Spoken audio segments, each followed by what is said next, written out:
think a lot of it has to do with religious teachings and how everything started out. We're all star seeds. I get that question all the time when I do sessions with people or events. But we're deposited here by different extraterrestrial groups. And this is a big laboratory. So Earth is a very unique place in the universe.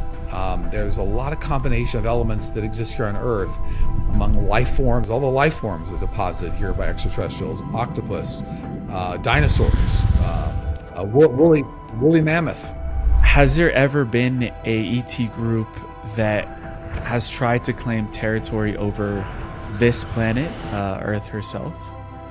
There have been over millions of years. There have been territorial conflicts over Earth, and they've been settled. And now there's the Galactic Federation. It's like our complement to government. They control a lot of extraterrestrial species, and we'll be part of the Galactic Federation within a few years here.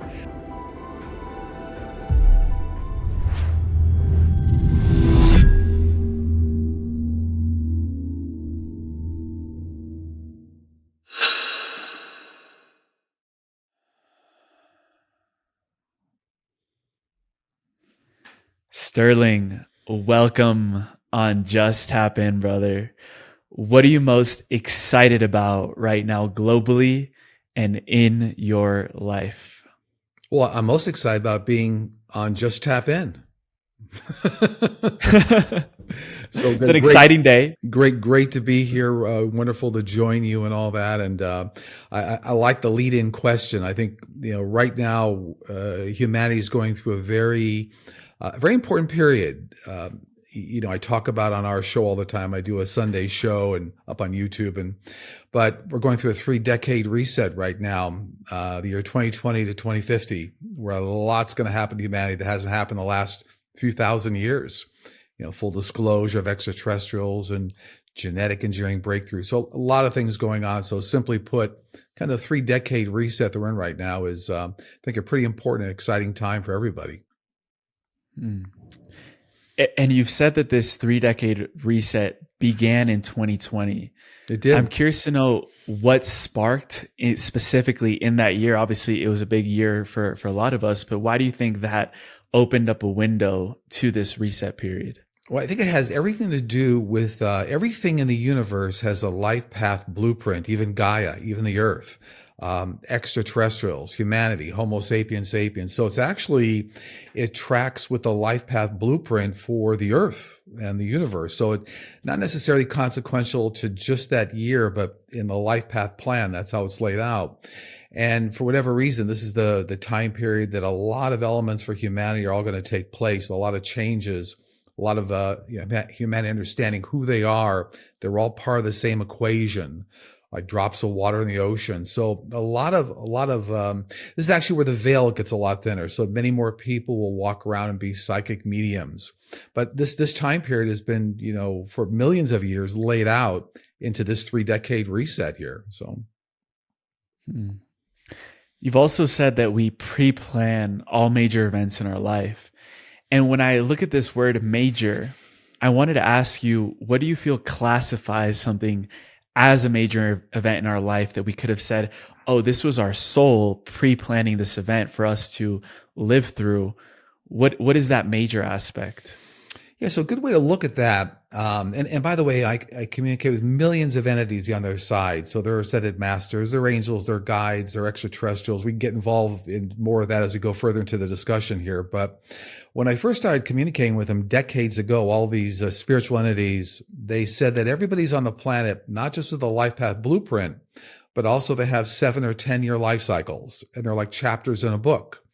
And every chapter in the book has some sort of a very important life lesson. So there could be things like birth, death, marriage, divorce, new career, loss of a career.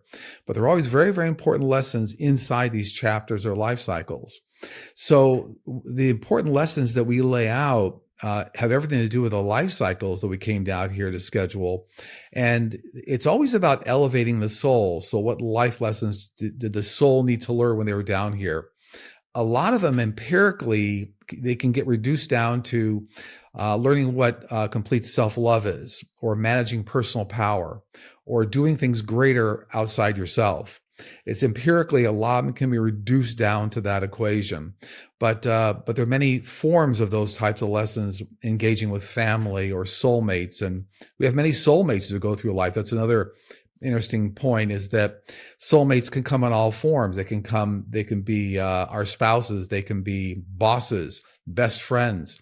But every soulmate's usually a very important lesson of the heart. But it all gets mapped out in terms of a blueprint that you came down here to accomplish. You mentioned this chapter that we go through in life, and mentioning that Gaia, the planet herself, has this life plan architecture or blueprint. What chapter have you received any insight as to where Gaia is in her life story, in her story of what she's here to play out? Well, it seems like every few thousand years, there's like major upheavals around Earth, and Gaia's responsible for that. And we're now at the precipice of one of those major events. So, if you look at the millions and millions of years that planets have been around, I would say that it goes every several thousand years, from what I can tell. So if you ask where we're at, we're thousands of years past the last major reset and coming up on this one. But the universe is infinite. And in fact, the universe is expanding at the speed of light to infinity, and Earth will go on forever. And so it's not, I guess it's not a finite measure. It's an ongoing measure. Mm.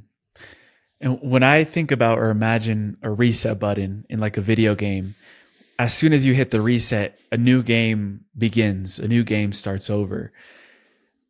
What do you feel is that new game that is emerging as soon as we hit that reset, that we're in the middle of this 3-decade cycle? What's on the other side of that reset button? So the big things are in humanity's understanding of who we are, how we got here, what role does religion play in all of it, who is the one source, the one force.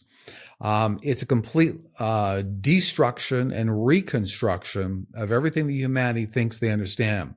So with full disclosure, for example, coming in just a few short years here, probably about 2 years away, it's already started. But that's going to completely turn a lot of the world's religions on their head. It's like, so things aren't exactly the way we thought it. Didn't start out with just 2 people. It started out with, a large quantity of extraterrestrials making deposits here on Earth. Had the universe get here?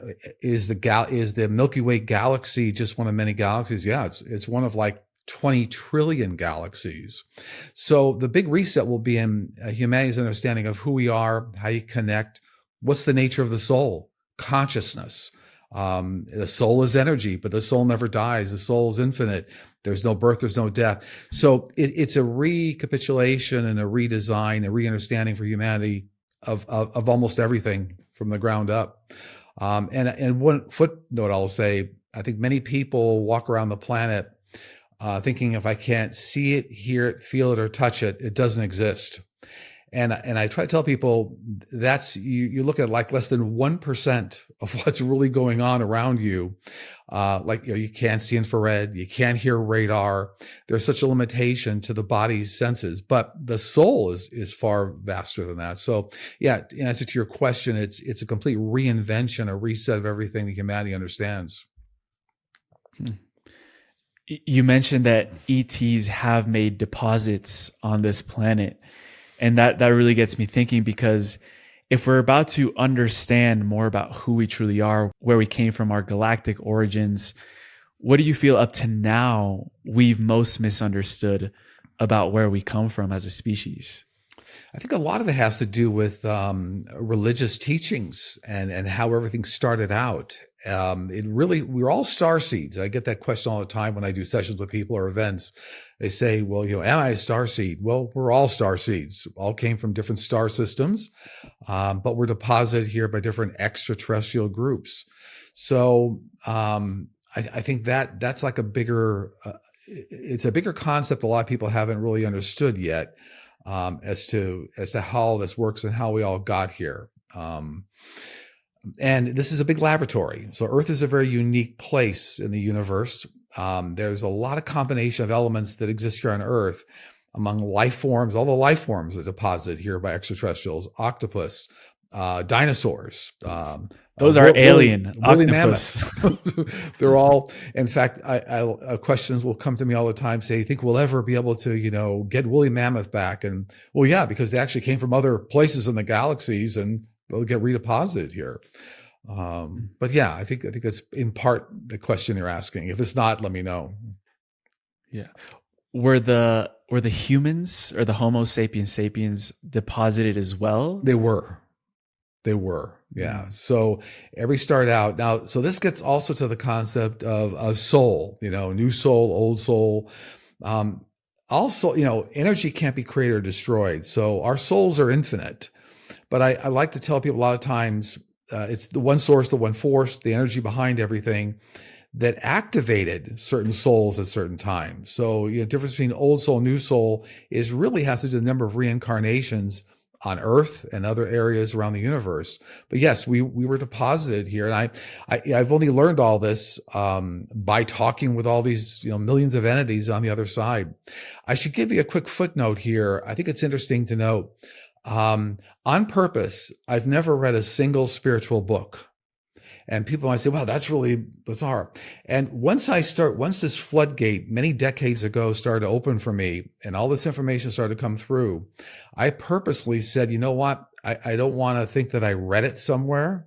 Like, I don't want to read anything and then have the confusion. Did I read that? Or is that something they told me? So it actually selfishly makes it a lot easier on me. I haven't read anything. Now, my wife's an avid reader. So a lot of times I'll say things and she goes, oh, that makes sense because I heard this over here. So that's what works for us, like as a couple with my wife. But everything that I'm telling you, I didn't know. It just came through these millions of entities I communicate with and call them up at will. It's, I think, I talked about this, no meditation required to connect with them. It's just, like walking into a conference room and you start the discussion and, yeah, and I just got a cold chill. And whenever I get a cold chill, that means that's a message that's supposed to get out there. I just got a cold chill. So why do you feel that in a way we've been taught that we need to go through these years of initiation, of spiritual practice, of prayer, of meditation in order to unlock or activate these latent gifts or information that just flows naturally within us? Why have we been told that we need to go through all this hard work in order to get there? Yeah, a lot of that has taken place over generations and over thousands of years. But so extraterrestrials have visited the planet many times. And if you look at history, you can see, hieroglyphs and caves, and you can see all sorts of remnants of them visiting Earth.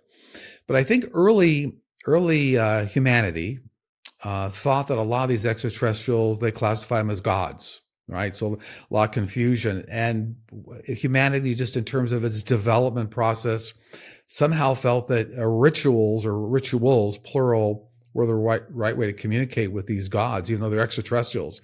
I find that most extraterrestrials don't want that kind of pomp and circumstance. They don't want to be worshipped, but they're down here trying to help in kind of an elementary way. So whenever I've looked at this, it looks like kind of the evolution, just normal humanity thinking, you have to have a ritual. You have to have a process.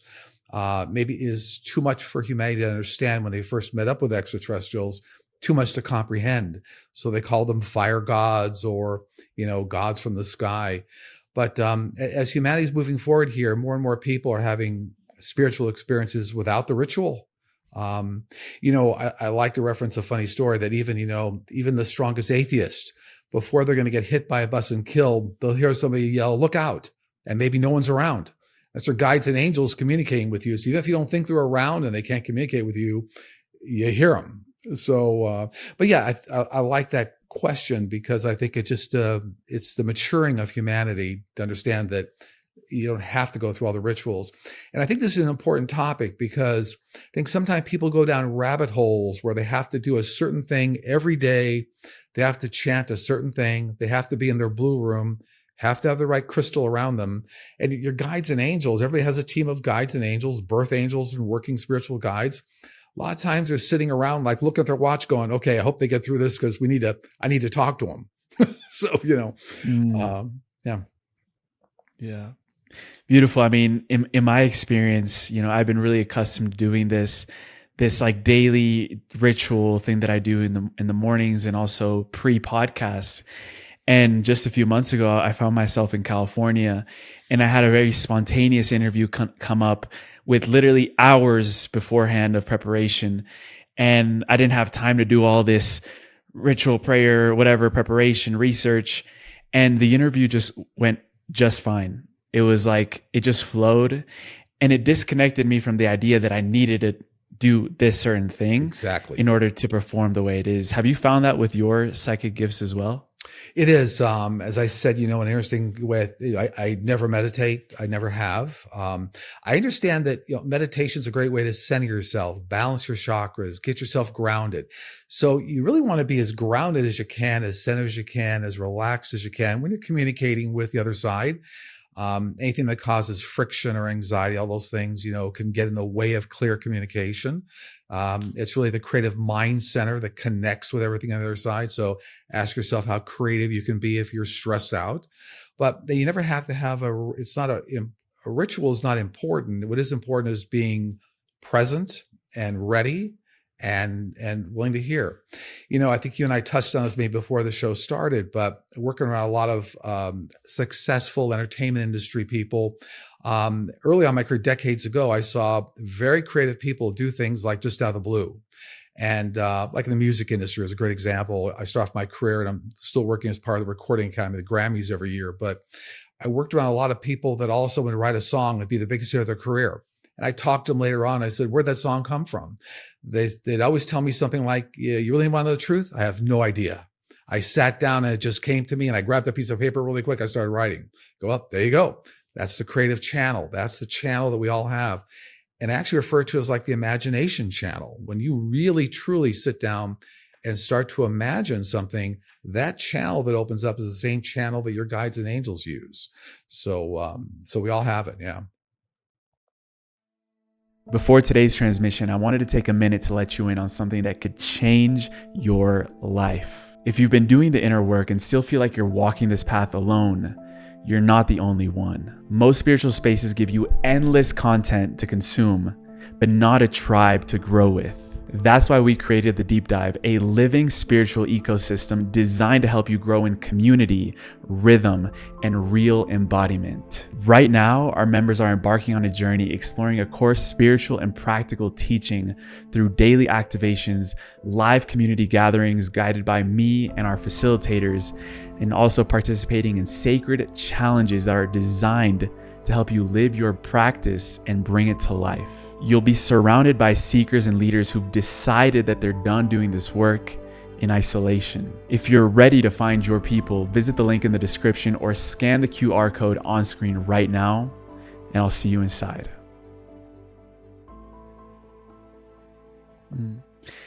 If we are, in a way, these creative channels, as you mentioned, how do we determine what station we tune into? So it's a mind muscle. And as you do anything in life, you learn how to be better at it. So using the creative example, the more you try to tune in, sometimes the better the information flow is. But very simply put, I always tell people it's a trust through validation. So we're all born with a clairaudient gift. We all can hear. That's one of the 8 fundamental clairs. But a lot of time people will say, well, I can't tell if it's me talking to myself or that's my angels and guides. And that's very classic. When you first start off doing a lot of this work, you don't know exactly. So it's trust through validation. So for example, if you're going to go to the store today and you get a thought that says, don't go to the store today, go tomorrow at 2:00. You go, that's a little weird, but okay, I can go tomorrow at 2:00. And you do that. And then you see a childhood friend you hadn't seen in 20 years. Go, well, look at that. How would I have known that? So it's trust through validation. So you have to kind of work the gift. It's like, having training wheels first, and you take off the training wheels. Now you can ride without the training wheels, but you have to kind of work the gift. It's a mind muscle, allow the information to flow, write it down, and then cross-validate it. So. Beautiful. To shift gears for a moment, I know that you worked, and you just mentioned that working in the entertainment industry, working in the engineering field as well, you had exposure to breakthrough technologies. And I feel like your work, it comes at a very beautiful meeting point of the mystical and the mainstream, because you've been so grounded in the real world and what's actually going on, the technologies that are being developed. From a macro point of view, what are you seeing specifically, technologically speaking, that are becoming those future breakthroughs that will allow humanity to become more sovereign, more liberated, more free of these structures that we've been in for so many years? Well, the most significant change that's going to come for everybody over the next number of years here is artificial intelligence. And then right after that will be supercomputing.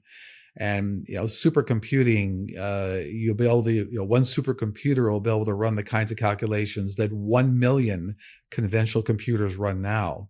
And then if you go a few years beyond that, you look at things like, the Neuralink technology that Elon's working on, but many companies are working on interfaces, biological interfaces to technology. So, artificial intelligence, by and large, is going to be the biggest change that a lot of us will experience over the next number of years here. It really allows humanity to look at relationships of trillions of events and trillions of pieces of data that the human mind can never put together, and allows you access to do things. So it takes a lot of the mundane nature of what we do in our lives and now allows us to kind of elevate the things we do. So I think those are the biggest changes. Now, I'll also say that there's a lot of fear. Whenever any new technology comes on, people are very fearful. Well, I think part of my responsibility, a part of my job as just being the telephone, I consider myself a telephone to the other side, is to say, look, don't be fearful. It's kind of crawl, walk, run in humanity. Everything starts off with a learning curve, and not everything goes smoothly, but it's going to be here. So like, for example, AI will be as ubiquitous as water, electricity in our homes. And so it's kind of learning how to be comfortable with all that. So I think those are the technologies we're all going to learn. The other big technology is genetic engineering. And that's actually been brought to us by many extraterrestrial groups, kind of classified as CRISPR technology, thousands of companies working on CRISPR technology. But years ago, maybe 5-6 years ago, when I started the YouTube channel, I started telling everybody that, be aware this is coming. So a lot of the diseases that humanity has are going to be taken care of. And we're now already seeing the breakthroughs around pancreatic cancer, Alzheimer's, sickle cell anemia, many areas where CRISPR is now genetic engineering. So that's another big technology area. So these big technologies are part of, couple now the increased spirituality of humanity, understanding that it's not just us. There's a lot more to us, and we're infinite, and the soul is energy. And put all this together, this is all part of that big reset that we're talking about. Has there ever been a piece of information or something that you've been told is coming where you've wanted to hang up the phone because it was too much for humanity to handle at the time? No, but good question. Everything that humanity's supposed to know, they're going to be told. They'll be told. So it's kind of an open doorway. The entities on the other side, extraterrestrials, they all just want the best for humanity. They want humanity to survive. So nothing's come. I've seen some close calls of human events, but then I've also seen, I've been informed by extraterrestrials that they're going to save that event or stop that. A good example is the recent major earthquake that I forecast on our show, the one that was in China-Russia area. That was 8.7, I think it was, a couple of weeks ago. And then there was going to be forecast major tsunamis. And so I was a little concerned about that.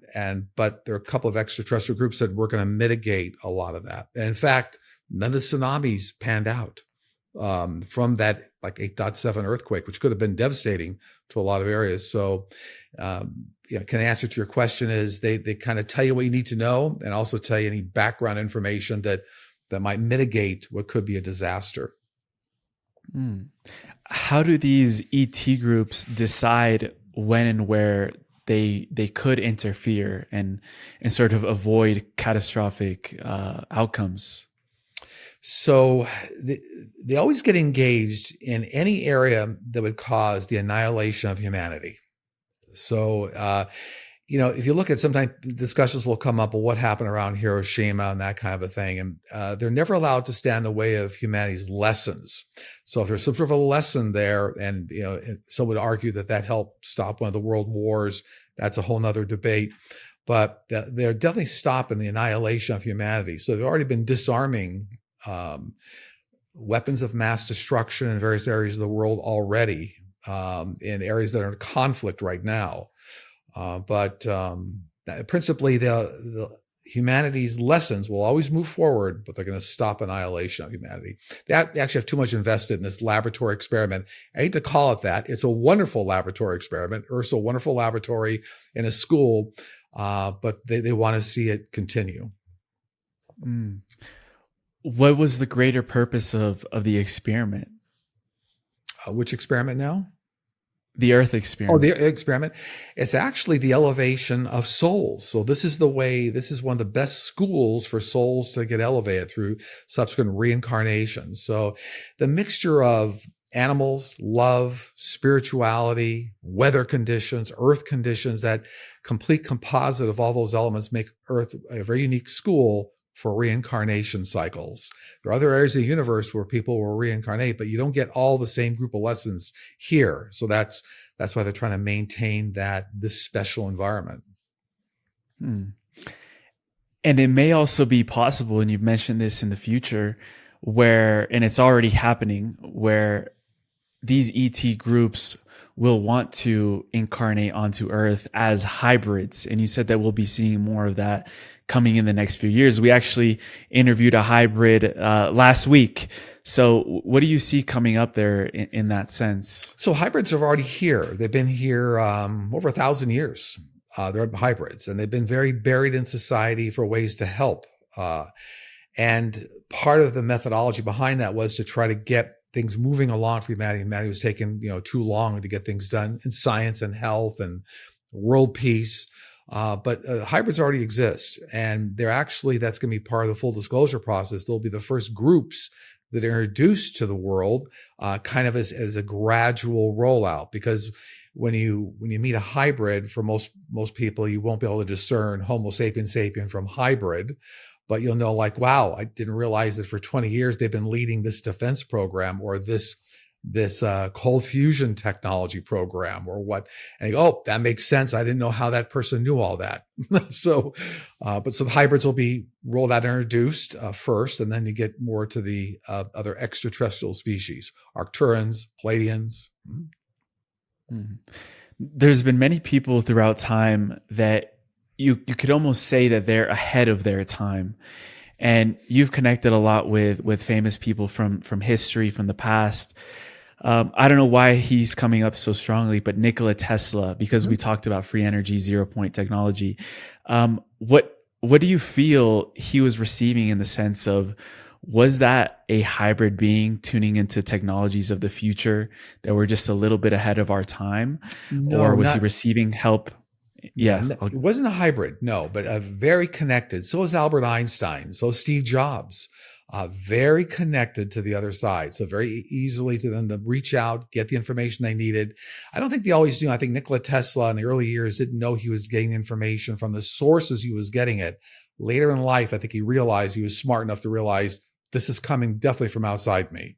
And, now I know how to kind of call on this information source and bring it through. So not a hybrid, but highly connected. We have a lot of very highly connected people in history here.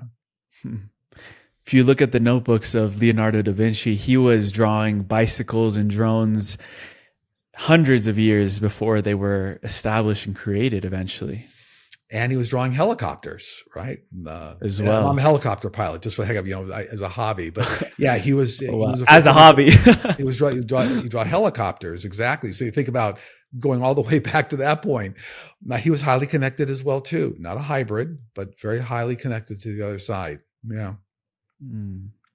So it must almost be a very similar process to that which you go through when you're tuning into these future timelines, as these incredible inventors were. What exactly is that process that you go through when it comes to seeing something that might occur for humanity in a future point or a future timeline event? Well, for me, it comes in a number of different ways. So I actually see full apparitions, or like a lot of times if I sit down and I track information, it's like sitting around a conference room meeting, and I can actually see the entities there. They actually show themselves. Some are translucent a bit, but you can see them. You can make out the form. And it's really literally like having a conference room meeting. And so if I ask a question, one or more will answer. Sometimes the answer in a collective voice, sometimes a unique voice. Now, when I do the Sunday shows, sometimes we go through 1,000 questions that people submit in a week. And I try to answer 60, 70, 80, or 90 of them, on Sunday. When I answer those questions, sometimes unique experts will step forward. So it could be somebody from history that's very good in health, or it could be an Arcturan about a healing process, or a Palladian about a spaceship. So it kind of depends on what expertise are required. But for me, it's very practical and pragmatic. And I use that term a lot. There isn't a lot of pomp and circumstance around it. I don't have to do certain things. It's and I think I know it's owed to a lot of reincarnations. I've done this before, and I think it's important to say, and I mean this very humbly. I didn't really want to do this, so, but I kind of, in a funny way, got shamed into it by some other psychic mediums. I talk about Fred Fassett in Santa Barbara, who I met in 1992, and I went up there to see him because some friends of my wife wanted to go see him. And first time I met him, he said, "What are you doing here?" And I said, "I came up here because my wife wanted, and he said, "You should be doing this work." And actually, literally, and I love the guy, and he's passed on since, but he shamed me into it. So I'm just saying, I always had a very practical approach to this. Not that I really wanted to study spirituality or get into any of this, but I immediately just became a telephone, and you have to kind of be the telephone. So yeah. So that's kind of the approach. There's not a lot of process to it. And by the way, as a funny side note, a lot of people will say, "Well, how'd you come to this? A near-death experience, almost killed in a car." No, actually, my story is there is no story. That's the story, is that it just kind of was there, but I used it in business or the entertainment industry. And so did a lot of other people around me. This creative information flow felt very natural to a lot of people. But I think a lot of people didn't realize they're tapped in, like Nikola Tesla, like Steve Jobs. I think Steve Jobs late in his life realized he was tapped in. At his funeral, he asked everyone to look under their chair, and he had a gift that was the book of Yogananda that he gave out. So definitely he did have a lot of influence of those Eastern philosophies as well. And you mentioned how much your community asks you questions. You said, I think over 100,000 in your career as a psychic medium. So it almost goes to show that a lot of people want answers to a lot of questions. If you were to extract the pattern of what some of those questions were and where humanity as a collective was at in terms of its questioning, what do you think that would be? In terms of where we are right now, you're saying? Yeah. The types of questions that come up most strongly for you as a psychic medium. Yeah, they fall in a couple of different areas. I would say there's a large portion of questions that come from people's deep religious backgrounds. They're things like, is cremation okay? Is a mirror a portal to the other side? My best friends got a demon attachment to them. Well, there are no demons and there are no devils. So there's certain grouping of questions that come from a religious perspective, and they're trying to navigate through it to get to spirituality. I think there's another group of questions that are all about kind of the here and now, what's happening in politics, things like also air disasters. I forecast that India air crash a week or two before it happened, the one where the human air and they pulled the fuel flow. So there's practical kind of here and now questions. Will they ever find flight MH370? And then the other group of questions are all about kind of spirituality. How do I connect with my guides? I was driving down a road and this happened. So kind of maybe three major groups of kinds of questions, and it just shows where people are in different learning phases of trying to put this all together. I think it's important and worth noting that one of the approaches I take with all this work, and I do like an intro video for every show we do on Sunday, a 1-minute intro video, that really we're bringing together all the concepts that you're living through right now. So artificial intelligence, spirituality, psychic and mediumship, the unexplained, extraterrestrials, science and health. I mean, it actually is all, we're trying to bring this all together. They're not segmented. And that's what I think I really want everybody to get at these shows that we do on YouTube is bring this all together. It's all related. It's all related in the universe. It's all connected. And I think the kinds of questions we get sometimes are people trying to separate that somehow. But even, forecasting when fires are out in Colorado, we put hot off the presses off all the time on our website of like, here's a prediction was made on Sunday. Then a week or two later, here it is in the news. Here's how it came true. So we're showing that how, there's a reality to all this universe and spirituality and angels and guides that we all have. And so, connecting all the dots. What do you feel is that thread that connects all of these topics together? It's the life path blueprint that we all have, that Earth has, that we all have guides and angels. We all have birth angels, for example, that keep you on the planet. They stay with you for life. So if it's not your time to go, we all have working spiritual guides of different functionality. Some are health guides, healing guides, pragmatic guides, creative guides. So it's that construct, that framework that helps really guide everything under what's called the one source, the one force. And it's also worth mentioning that, not a religious person, but I'll make a footnote there, is that whenever I start talking with all these groups on the other side, they always refer to the one source, the one force. Like, so not even a label. They don't call it God. They don't, because they were telling me that, humanity has a way of like putting certain context around that word God, like a vengeful God or God, and that's not what it's about. So they use the one source, the one force.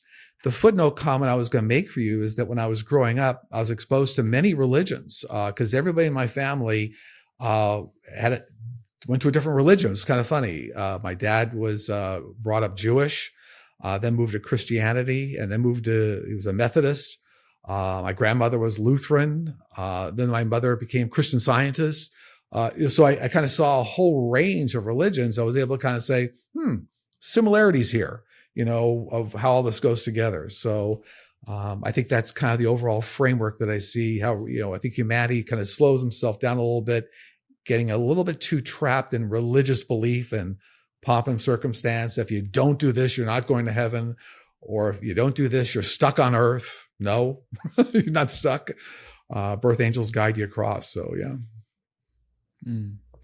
Have you noticed that in the 3 decades of doing this work, the style or the type of questions that you receive on a weekly basis have shifted to almost show a sign of a consciousness expansion in some way? Absolutely. 3 decades ago, if you talked about extraterrestrials, for example, people look sideways. Now there's so much evidence around it's finally coming, it's coming to realism. If you talked about psychic mediumship 3 decades ago, a lot of people are like, nah, because they associate with, unfortunately, some of these, they say the psychic readers on the sidewalks of New York or Los Angeles, the card readers. And I'm not saying anything against any of the tools that people use. I'm just saying that I think people maybe didn't understand what it was really all about. It more of a carnival aspect to it. Now people realize that, we all have the ability. We all can, work with our team and use cards if you want. Now I don't use any tools myself, but once you connect with your team of angels and guides, integrating tools is fine. But I do see now people take it a lot more seriously. And, a lot of people that I see work around even very, I'm going to call it classically conservative businesses in government or federal government or whatnot, where people sometimes if you just say something out of the ordinary, you go like, intuitively, I think this is probably going to happen for you. And they go, oh, that's interesting. And people open up right away. It's funny. My grandmother was always intuitive and she always would tell me things. They always came true. I see people opening up much faster. And you'd be surprised. Some people look, they would never believe in angels or guides or psychic mediumship. You say something and all of a sudden they're an open book and they start saying, yeah, it's kind of funny. My life got saved when I was 16. I almost, hit a tree and somebody told me to turn left. So I'm saying I see that change. People are more open now. The insight I'm getting there is that there's been more of an acceptance of the unknown because our day-to-day life is becoming so unknown. You look at any news outlet, you look at the world, you look at the state of where we're at, everything that's emerging, like you can't predict really what's going to happen in the next, few days, few months, because it changes so rapidly. People are just like accepting that the unknown is here, and it's not a bad thing to in a way let go of the structures that we have in our life to accept that. But one thing I know that you really like to teach is how to navigate those changes. Mm-hmm. So how does one really see this world that's shifting so fast on the outside, but still navigate the change in a way that allows them to still expand that consciousness and not collapse into whatever they're rejecting in that way? And your comments spark one other side comment that I'll make here. And I'm going to answer your question here, but you're talking about, like, say, not knowing things coming up. Actually, our angels and guides will advise us, tell us the things coming up. And I just was reminded of a very 9/11. When 9/11 happened, a year or two before 9/11 happened, many people had that awakening, that precognition, something going on. I know for 2 years, even 3 years before 9/11 happened, I used to have a nightly dream of commercial jets crashing into buildings. And at that time, they showed me PSA was an airline that's long out of business. PSA, they used to have a smile on the front of the jet. But I'd always see like PSA or TWA aircraft crashing in the ground, crashing in the buildings. So I'm saying there's an awareness in the universe. The universe does try to bring information through. A lot of people have those dreams, just as an example.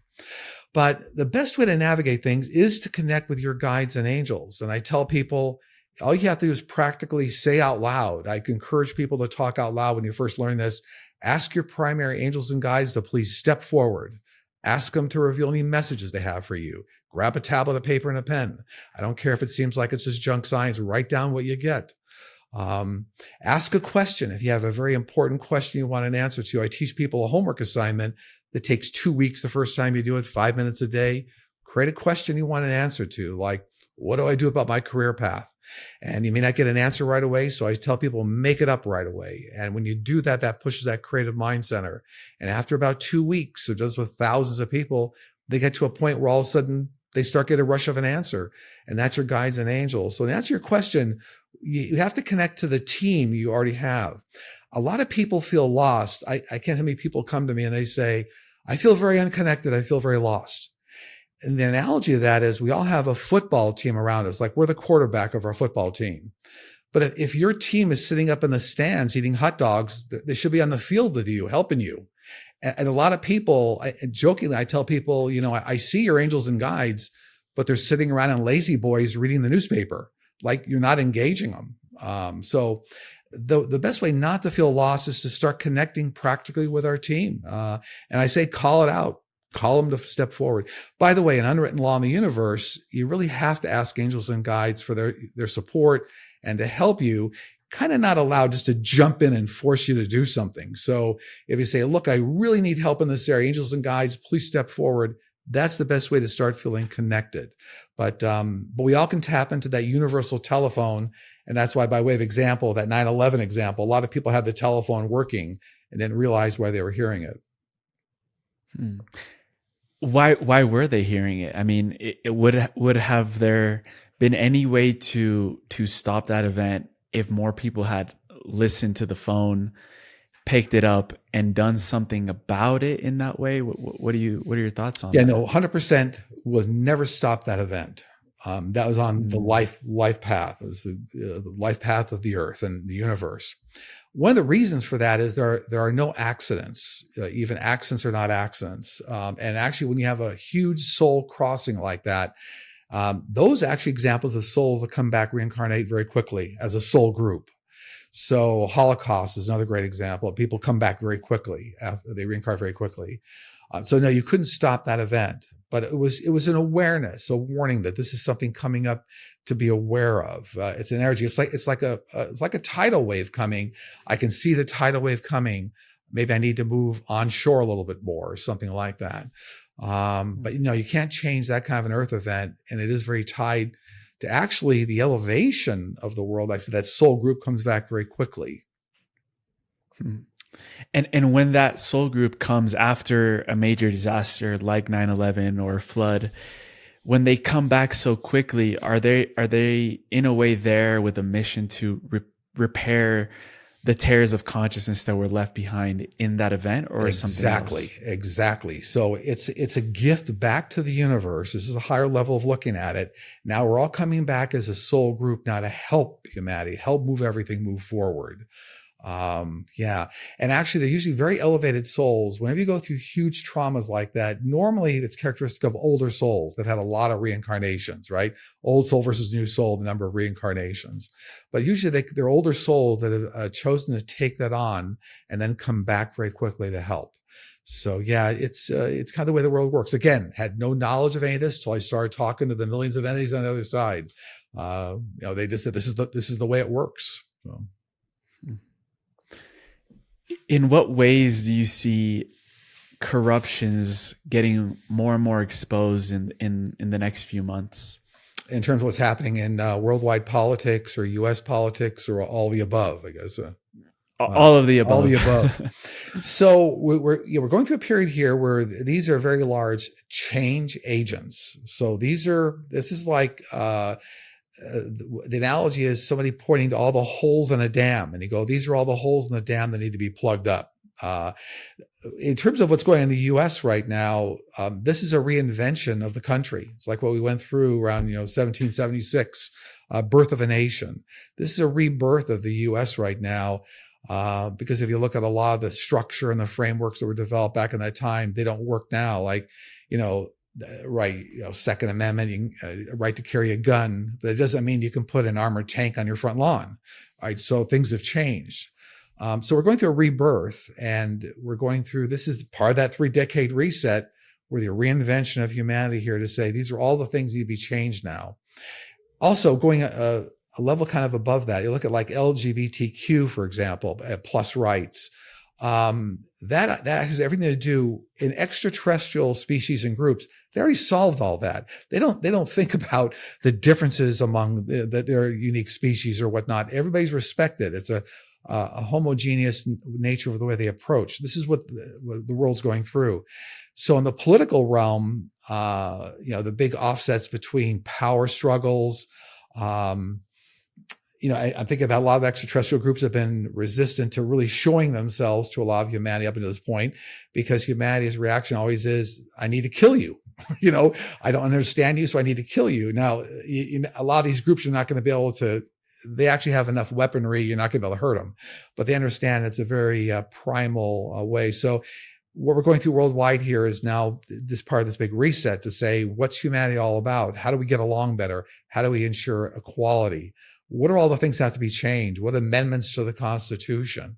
These are all things, this is the change we're going through here. So it's all part of the change cycle, the washing machine cycle we're in right now.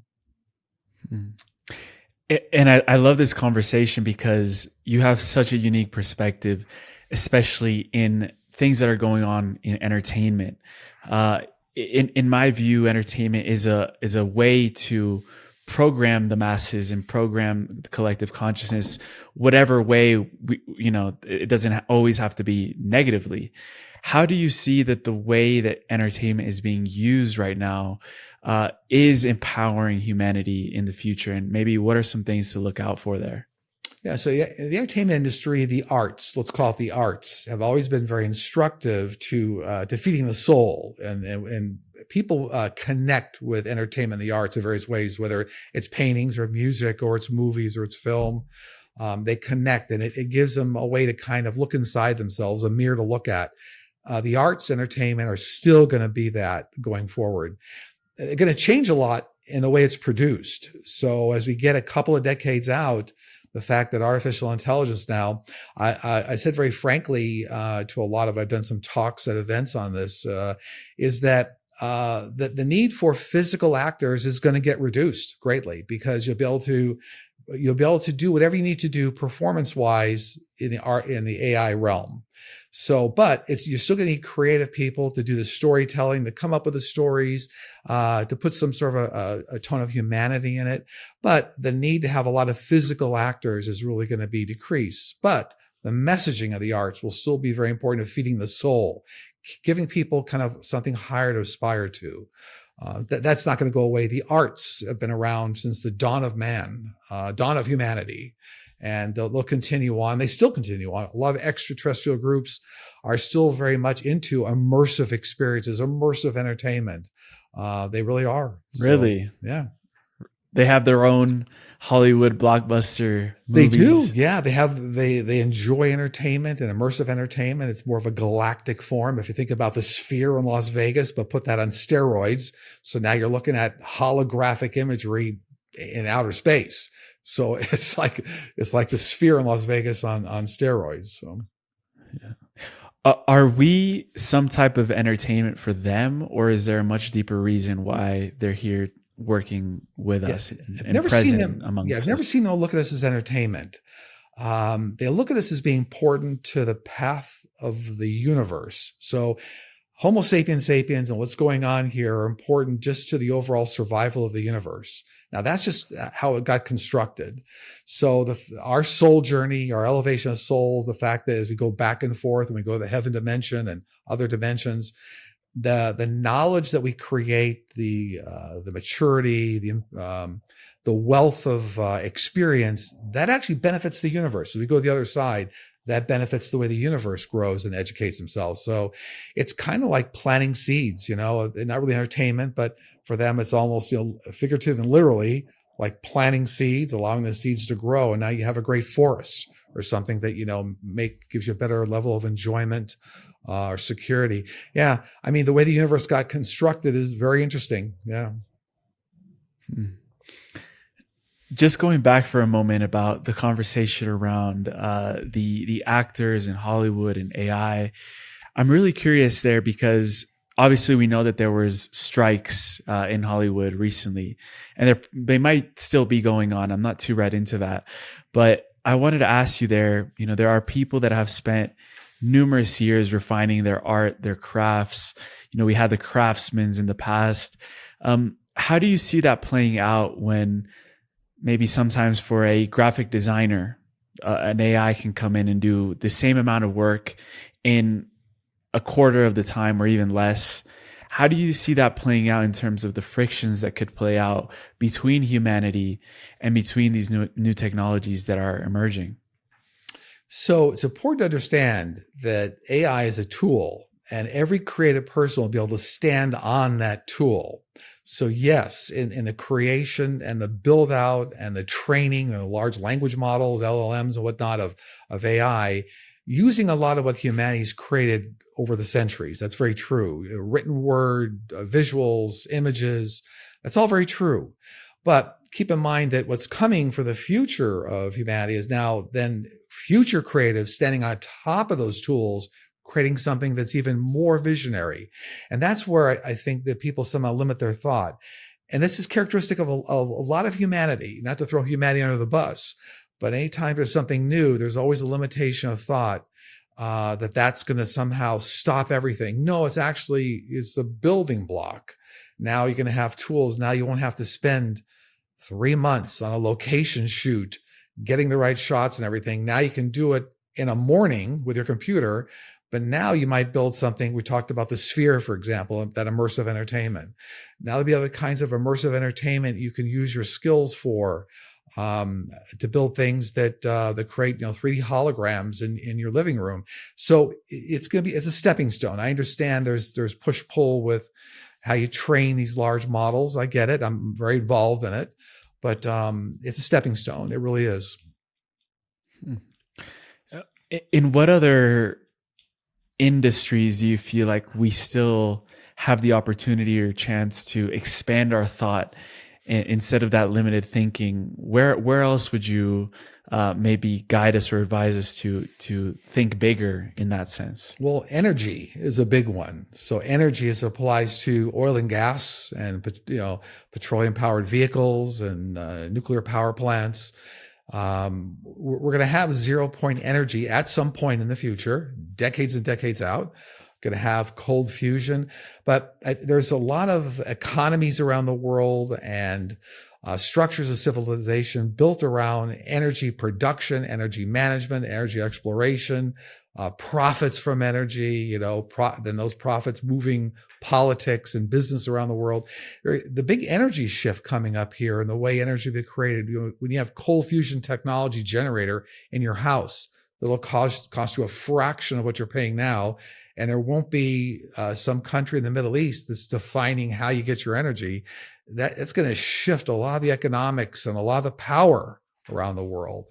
So energy is another big area that's going to be real important here as to how people, generate cash flow, how they manage politics around the world, and manage control over populations. Why do you feel that that's still some decades out instead of just a few years? Because if you look at things like battery technology, it's still going to take a while to get to a place where battery technology, where it's so efficient that you'll have like conventional battery right now that takes most of the footprint of a chassis of a car, one that being the size of a postage stamp.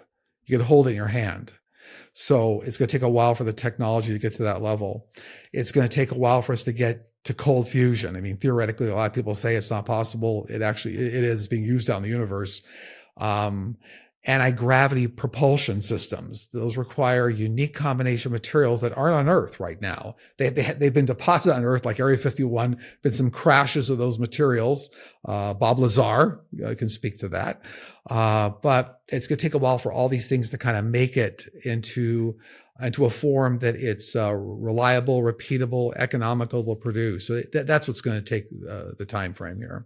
And there's going to be some power struggles. So for example, if we waved a magic wand and said, here's cold fusion technology, and here's electric vehicle battery technology the size of a postage stamp, be a lot of economic drivers against it, right? The current companies producing. That's a problem with humanity, right? Humanity is very locked into profitability, for profit. And that's part of the big shift. We keep talking about the big 3-decade shift here. But as we get out towards 2050, you're going to see a tipping point where now it's less about just for-profit hospitals, for-profit, business in general, or how do you buy off Congress to get what you want through, as being more about what's the correct approach for the population. What have you learned from the ET groups around how they manage their energy, their technology, their businesses, if they even have any in the first place? What have you learned from their principles and their values? Very respectful of all the other species that are not their same species. So if you compare it to races here on the planet, races don't get along very well. They get remarkably well. And most of what they're concerned about is territory. I find that whenever conflicts come up around extraterrestrial races, it's territorial conflicts with some place in a galaxy or a planet or something. But they don't, it's not like first shoot to kill. That's the other thing. They very rarely engage in violence. There's a very small fraction of extraterrestrial groups, less than 1%. Some of the reptilians get a little aggressive. But what I've learned from them is that they've gotten past a lot of the problems humanity has. And I've always referenced the fact that humanity, it's almost analogous, humanity being in kindergarten, unfortunately. And, extraterrestrials they completed their PhDs. They're way past that. So they don't argue about things that everybody argues down here. And they don't engage in violence like we do down here. They're constantly trying to figure out ways to make things better. And come up with new solutions, new technology.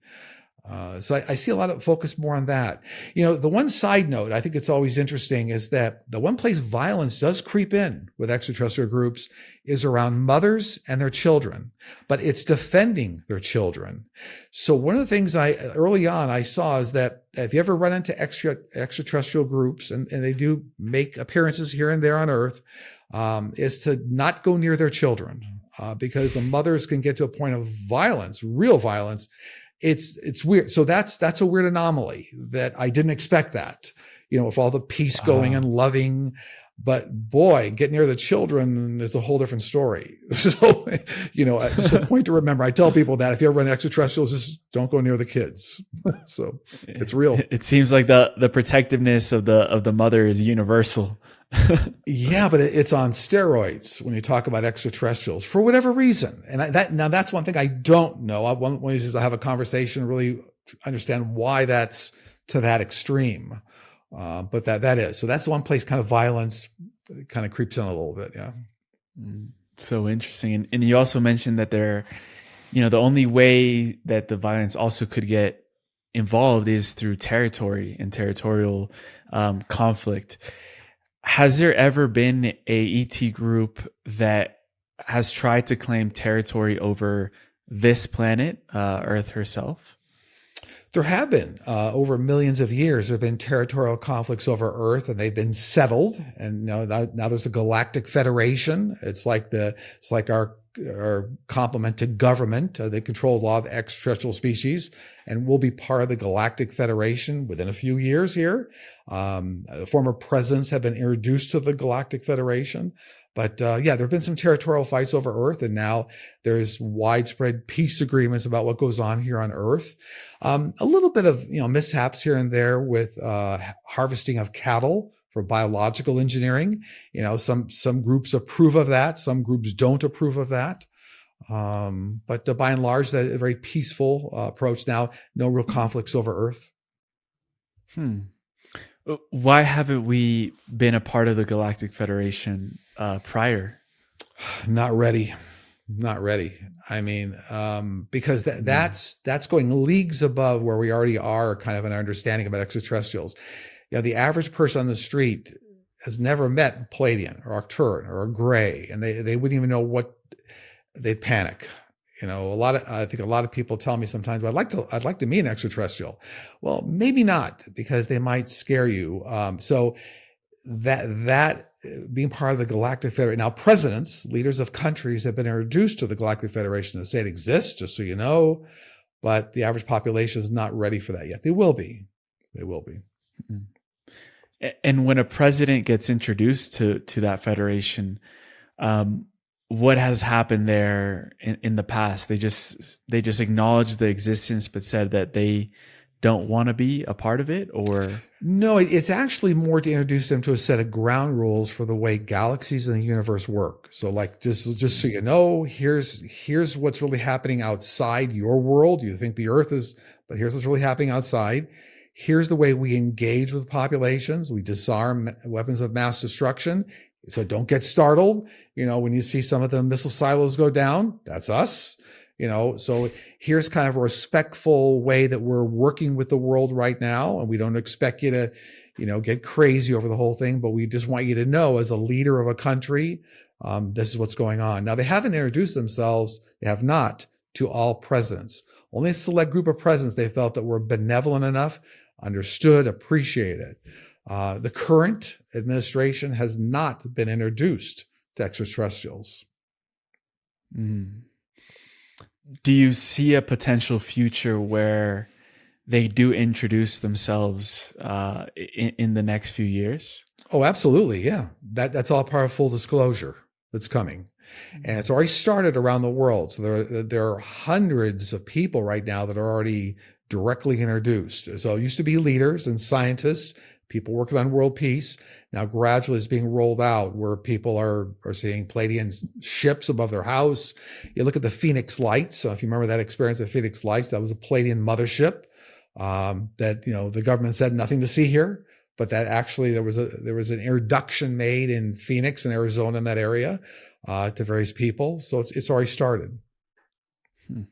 And there's even protocols now, like, for example, CE5 with Dr. Stephen Greer, where humanity is initiating now this concept. We're not waiting for a governmental entity to tell us, oh, they're real, they exist. We're actually initiating that contact. Do you feel like the ET groups appreciate those efforts of us ourselves making that contact and initiating it firsthand? They do. And so let me be clear on a couple things here. Everybody can potentially communicate with them. Now, To give an example, I know that I want to be respectful to all the professionals out there. It doesn't require any special thing you have to say. You can actually, because they read thoughts, they're very telepathic. So a great example is if you want to interact with them, you can go into a rural area where you don't have a lot of city lights. You can actually look up in the sky and you can actually say, if there are any extraterrestrial groups up there, please show yourself. And actually, they will respond. In many cases, you'll see like a flashing light, like let's say like two blips. And you go, if that's really you, give me another blip. Give me another blip. You can communicate. They're around right now.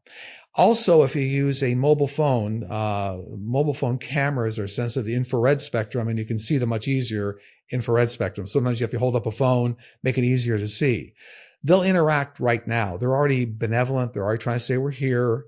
Many examples of people that on a weekly basis, will go out to rural areas and communicate with them. So you can do that. Yes, they're respectful of it. It's all part of full disclosure, trying to make everybody feel comfortable. This is going on for millions of years. It's sad how, I guess maybe how unaware a lot of humanity is about all this. It's really kind of sad. Mm. What does a world post full disclosure look like? Well, what it looks like is once hybrids are introduced to the population, you say, okay, look, what are hybrids? They're part extraterrestrial, they're part Homo sapiens sapien biology, and they've been very gifted to help here. Then you're going to see full extraterrestrial groups like the ones even at Area 51 make appearances, like news media appearances, like press conferences to the world. Like, so here's the president of this country or the prime minister, and make a joint, kind of press announcement. So it's going to get rolled out at a high level government level first, and then there'll be gradual introduction into society, into people. So it's going to take a little while for people to get over the fear factor. There's still a big fear factor out there for things that people don't understand. Look at Bigfoot, Sasquatch, right? So that's a form of extraterrestrial, but they're shapeshifters, and they shapeshift into hairy beasts just because if they showed what they really look like, it'd really scare the pants off of you. So, at least that they're still tall. They're still 10 to 14 feet tall, but at least the hairy beasts, you can kind of accept that. So really the fear is about the way that they look, sort of how we've had these problems in racism in past times of human history. Is that really the core of why, we're not able to make that smooth introduction of these new species? It's complete fear of the unknown and things that are beyond your control. So, right now, I think humanity believes that things have a certain way of working and we're under control. We control our own destiny, and religion's the basis of everything. And now you wipe that slate clean and you say everything you think you've known about the world universe isn't correct. You're in one Milky Way galaxy, like the head of a pin, and there's 20 trillion galaxies. Like, I know scientists sometimes say 2 trillion, and my team always challenges because it's tenfold more than that. It's like 20 trillion galaxies. So when I think the average person, that you have to kind of open up your mind to this greater understanding of how we got here, what this is all about. The fact that we do reincarnate, death isn't the end, all these concepts that extraterrestrials are already very comfortable with, and interdimensional, and you look at portals and Skinwalker Ranch, and what's that all about, and how can that be a doorway to another galaxy or another dimension? There's so many things that humanity, because of the way they're taught in universities and other areas, that it's a microcosm of what's really going on in the universe. So I think that's where a lot of the fear comes from. People are going to have to get comfortable with kind of throwing out everything they know. A good example, this is like a parallel example. Sometimes people will say, well, there's no such thing, when you die, that's it. Well, that's okay. But then how would you explain, let's say, a 5-year-old child explaining how he died in World War I, what his name was, and you go back in the records and go, well, that guy did exist, or how could that 5-year-old child know all that? There are certain things you can't explain away. And there are certain apparitions that people have where let's say they're in a restaurant, and their grandmother appears to them in the restaurant and says, I got to go now, but I'll be back later. And then they find out later that night their grandmother just died. I just saw her in the restaurant. So there are certain things that people have to open up their understanding to. So it's a larger discussion here, but a lot of things people have to get comfortable with, and extraterrestrials are kind of the tip of the iceberg. Mhm. And Sterling, a huge reason why you do this is to help people calm their fears and anxieties. I'm wondering if you could say any piece of advice to fulfill or hone that message even further, because we have talked a lot about changes in this conversation in particular. What else would you say to calm those fears or anxieties about the future? I would say that everything's on a universal plan. There's only two energies in the universe, love and fear. And love will win out.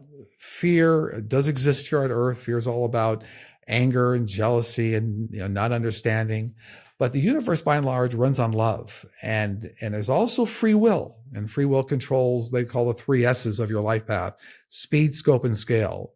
Nobody's going to get forced to do anything, but everybody's going to go at their own pace. And it's a progressive expansion and enlightenment here for everybody. So nothing to fear. Everything will be shown to you at your own time. We all have teams of guides and angels that help us, and really nothing to fear, but just ease into it, ease into the flow of the universe, let things happen naturally. And there's a larger purpose and a plan to all of this. Beautiful. And Sterling, we end every show with a segment called the Final Trio, which are some questions that we like to ask at the very end. This is like, before that, Jeopardy. This is like the bonus round. Alex, for 500. The bonus round. Okay. Okay. The Jeopardy round. Although they're not rapid fire. I mean, you can answer in any way that you want. Okay. But before that, where would you send people to connect with you, with your work, the Sunday videos, the membership, everything that you have going on right now? So we have a YouTube channel, Sterling Psychic Medium, and I do shows every Sunday. I take questions on our post section of our YouTube channel, and then my wife goes through them, and I answer them on Sundays, do a live show, and it goes out to YouTube and on a whole number of media platforms. People can also join our Platinum membership. I do live streams on Fridays.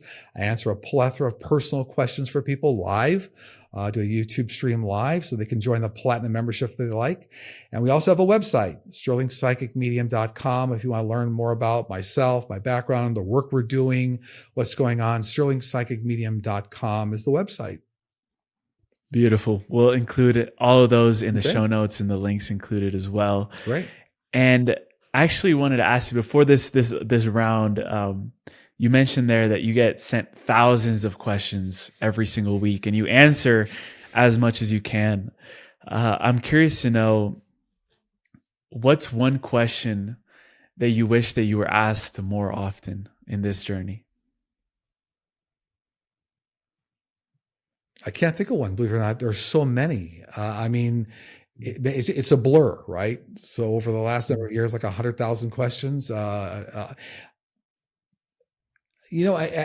probably the way to answer that is I wish people would ask more questions that show, let's say, the understanding and the appreciation for how it all fits together, right? Technology, spirituality, extraterrestrials, the unexplained, mediumship. So I think those are the ones that I would lean towards. Why do we separate them? It's the growth of humanity. It's the evolution of humanity. I think for whatever reason, people like to compartmentalize things. Just like if you think, decades and decades ago, people go to the office, that's their job. And then they go to church on Sundays, that's church or whatever. Yeah. But they somehow don't integrate it. Or if they see a ghost apparition, how does that connect with your job or church? Or religion. So I think people, just by way of evolution here, are learning how to bring it all together because it's all part of the same universe. The beauty is that when you start seeing everything as interconnected, the amount of synchronicities, mystical experiences, connecting the dots in your life, that just gets turned up to a whole nother degree. Mm-hmm. And you start seeing life as a scavenger hunt, as a puzzle, as a game, and it becomes more fun. I think for me personally, that's what's changed when I started seeing things less as separate from each other. But, this event might connect with the one I'm living here and start bringing the dots together. It's and it's you're pretty speaking to fun. the flow. You're speaking overall to the flow of the universe. I tell people get into the flow because people that think they control everything, as I said, that's 1% of the equation. 99% is the magic the universe brings you as part of your life path. So people, the most successful people that I've dealt with in life, allow that flow to happen and look for the signposts along the way. Like if you go through a week and for some reason, everybody keeps telling you about New York. Everybody you see tells you about New York. You go, well, maybe I need to take a business trip to New York. And you go to New York and you get a fantastic new job. Just, by way of an example, look for the signposts along the way the universe is trying to help you. Your guides and angels are trying to feed you ideas to keep you on your path. So try not to stay so closed down. I love that. And for the final trio, these first two questions are personalized to the guest, to you. The last one we ask at the very end of every show. This first one is, what is the latest, most powerful signpost that you've come across in your life?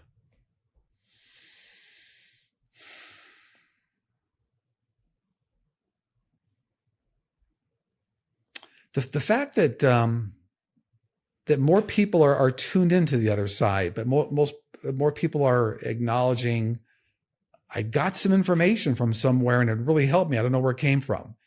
So it's like that enlightenment, I guess. I'm seeing more people in daily life with those kind of occurrences happening. So more people are tapping in. They are. There you go. Hey, you should name your show that. Just tap in. I'll write it down. I don't know where it came from. There you go. Yeah. Beautiful. The second question I have for you is, out of all of the messages that you've delivered, what is the one teaching that your team, your spirit team, has given you that you hold closest to your heart? We're all part of the one source, the one force. We're all part of the same thing. We're drops of water in the ocean. And so you're not different. We're all part of the same thing. Beautiful. For this last question, we ask at the end of every single podcast. We call it the time capsule question. And it requires us to travel a little bit out into the future, which should be no problem for you. But essentially, let's say 15, 20 years out, let's say 2 decades out into the future, you were given the opportunity to leave behind a time capsule for the next generations. And think of the young generations of today in 2 decades will be stepping more into leadership positions around the world. And essentially they will be the ones that are encouraged to guide and spearhead the next phase of humanity, the next chapter of the earth. And you were given the opportunity to leave behind anything that you could conceive of into this time capsule, knowing that in 2 years down in 20 decades, 2 decades down the line, they will open this time capsule and be equipped with the necessary information, wisdom, knowledge, tools, whatever you would like to leave behind for them to be the absolute best leaders and stewards for humanity. And just like any great leader that we've had in the past, they've had great access to mentorship, wisdom, resources, and you were given the opportunity to be just a part of that for them. What would you leave behind? It doesn't have to be anything necessarily physical. It could be something non-physical, ethereal, a code, a poem even. We've gotten everything on this show, but this is just the sterling time capsule that you would like to leave behind for the future generations. It'd be a combination of two things, but it's really more involved around creativity and innovation, which sparks everything. So it'd be more of like a compendium, a composite of all the major advances that have occurred, even let's say over the prior 2 or 3 decades. Think about Steve Jobs. Think about Nikola Tesla we talked about. Think about Leonardo da Vinci. But look at all the innovative things that have come up through history, how they've materialized. And then almost, I think the technology would be available. You can compress that all into, they have these crystal skulls that are around the world right now. There's 7 or 8 crystal skulls. I've seen them. Those are actually digital hard drives from extraterrestrials. We'll find out later on how to optically read those. But I leave behind, like, crystal, let's say a crystal skull, but now it's got all the information, the innovation information from humanity, all the innovation aspects that led to where we are now and are leading to where they are then. So it's like almost make sure you're open to all the things you don't, out of the box thinking. I think for me, the title would be something about like, make sure you always appreciate the out of the box thinking that occurs for humanity and leave yourself open. So my time capsule would all be about innovation, creativity, and inspiration. What's the next innovative leap that you see coming in the next few years? Well, it's the composite between supercomputers and AI. So it's now the ability to be able to utilize supercomputers to do things that even it'll make the current version of AI look like it's very infinitesimal. The next integration with supercomputers. So that's the big leap forward here over the next number of years. Well, beautiful, Sterling. I just wanted to take a moment to acknowledge you for the decades of work that you've put into helping humanity with messages of inspiration, of hope, calming those fears of the unknown, of the uncertainties that are in our world today. I can tell that you're doing this purely from the heart. And it's a really amazing opportunity to get to collaborate with leaders like you. So I would love to have you back on anytime. You're welcome. Thank you so much. Wonderful being with you. It's been a pleasure. And as I said, humbly, I consider myself to be a telephone, but I say I want to be the best telephone I can be. So I'm happy to the iPhone 17. There you go. So exactly. Should be out very soon, right? The launch date's coming very soon. But a pleasure spending time with you. Thanks for the invitation. And at some point, we'll maybe in the same city, we'll say hello. So I come around, visit my hometown. So we'll definitely be seeing each other soon. All right. Wonderful. Thank you. Thank you.